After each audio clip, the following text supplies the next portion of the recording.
Olá, eu sou o Dr. José Leonardo, médico especialista em cirurgia do joelho, e hoje nós vamos falar sobre um tema bem interessante, que é a cartilagem gasta. O que fazer para prevenir o desgaste da cartilagem, se é que ela gasta? Então vamos lá, primeiro respondendo a primeira pergunta, vamos iniciar respondendo a primeira pergunta. A cartilagem gasta? E a resposta para essa pergunta é sim. A cartilagem, como qualquer tecido do nosso corpo, ela vai ao longo dos anos envelhecendo, tá? Nosso organismo, ele tenta recompor as células da cartilagem, mas isso ocorre de uma maneira muito lenta. E à medida que a gente vai envelhecendo, a gente vai tendo mais idade, a cartilagem vai ficando mais frágil e menos espessa, tá? Uma analogia que facilita o entendimento desse desgaste da cartilagem é compará-la com um freio de carro, tá? Você imagina o freio, não sei se vocês já viram uma pastilha de freio de carro, ela vem originalmente com uma espessura desse tamanho, e à medida que você vai usando, ela vai gastando, à medida até que ela pode acabar, e se ela acabar, você vai pisar no pedal e não vai ter mais essa pastilha, o freio, a parte de metal mesmo, vai encostar contra o disco, vai fazer um barulhão, vai quebrar o disco do freio e vai gerar um dano grave ali no seu carro. Então a cartilagem, ela funciona mais ou menos como o disco. A gente nasce com ela bem espessa, quando crianças ela é bem espessa mesmo, e ela vai diminuindo ao longo do tempo, e dependendo de como for o nosso dia a dia, o nosso nível de atividade física, o nosso nível de peso corporal, o nosso nível de obesidade, essa cartilagem pode gastar mais rápido, tá? Ou até mesmo a gente criar lesões grandes, que uma cartilagem que tem essa espessura, ela formar um grande buraco mesmo ali na cartilagem. E como evitar que a cartilagem gaste, né? Como evitar que a cartilagem termine rápido? É simples, mas não é fácil, né? Como várias coisas na vida que são simples, mas não são fáceis. Porém, dá para fazer, dá para a gente buscar esse caminho de ter uma cartilagem mais saudável ao longo dos anos.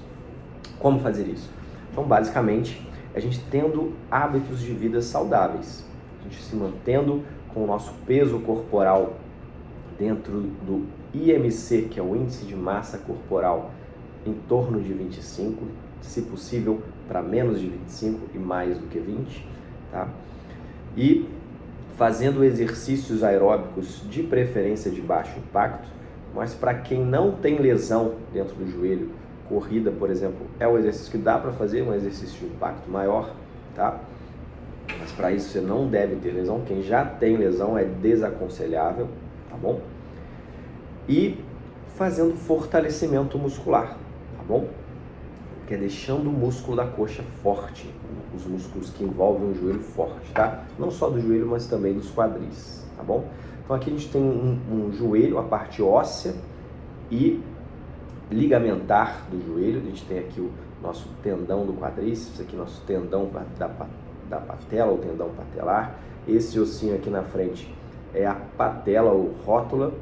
Ele é o maior osso sesamoide do nosso corpo. Isso significa que ele é um osso que ele fica entre tendões, ele fica envolvido de tendões, tá? E os nossos ligamentos aqui, o colateral medial, o interno, o colateral lateral, o externo, e aqui os meniscos, são essas borrachinhas que ficam entre os ossos e funcionam como amortecedores, tá? Então eles diminuem o impacto à medida que a gente anda, pula e salta. Então, ao redor dessa estrutura óssea, a gente tem vários músculos. Esse aqui, inclusive, é o tendão do principal músculo do joelho, que é o músculo do quadríceps, que fica aqui na frente da coxa, tá? E nas laterais a gente tem os abdutores, os adutores, atrás dos joelhos flexores, tá? E a gente tem os músculos do quadril também, que também influenciam na biomecânica do joelho, tá bom? Essa musculatura toda forte, ela ajuda ao peso do nosso corpo dissipar, não só passar, né, termo mais fácil de entender, passar não só pela parte óssea, mas também como a parte muscular. Então, se você tiver um músculo mais forte, o peso passa também pela musculatura e não só pelo osso. Se tiver uma musculatura muito fraca, o peso concentra dentro do osso e isso gera aumento de pressão na estrutura interna do joelho, que a cartilagem está diretamente envolvida. A cartilagem é essa região na superfície dos ossos que estão nas articulações.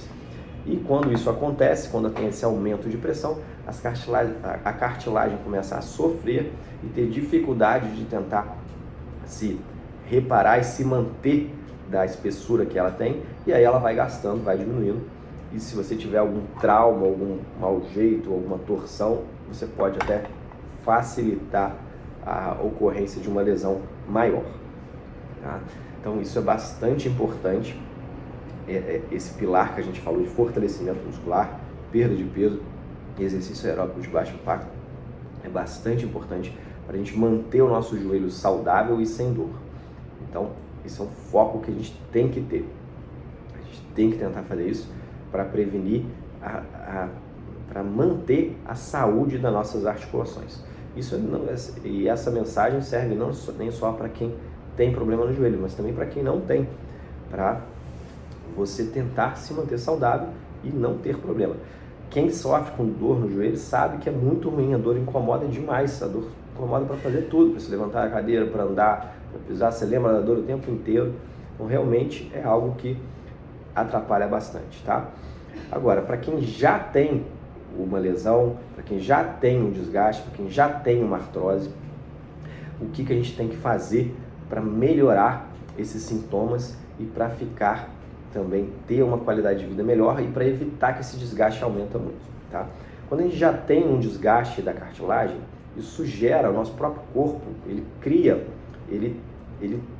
gera uma inflamação dentro do joelho, tá? E essa inflamação, ela acaba virando crônica, porque ela mantém o líquido articular com vários fatores inflamatórios e isso gera bastante dor, e isso gera dificuldade para fazer exercício, e aí a gente entra num ciclo vicioso que a dor gera o repouso, você não consegue fazer exercício porque dói, você não faz exercício, você engorda. O próprio fato de você ter mais peso, você acaba tendo o seu corpo todo inflamado, tá? Então um obeso, uma pessoa que tem uma obesidade, um IMC maior do que 30, um índice de massa corpórea maior do que 30, esse paciente, ele é um paciente inflamado, ele possui não só as articulações, mas o corpo todo inflamado. Então esse paciente ele tem que tentar emagrecer, perder peso, de preferência de uma forma saudável, para tentar diminuir essa inflamação e melhorar não só nas articulações, mas no corpo como um todo. Uma inflamação crônica tem vários e vários malefícios. Então, quem já tem um problema, a gente tem que tentar diminuir essa inflamação e a gente tem alguns remédios que a gente utiliza, tá? Dependendo do tipo do paciente, a gente usa umas medicações. A gente gosta bastante dos condroprotetores, tá? A gente utiliza alguns colágenos específicos, como o colágeno tipo 2, o UC2, que é uma molécula bastante interessante, que traz uns resultados muito interessantes. A gente vai fazer um vídeo só sobre ela aqui.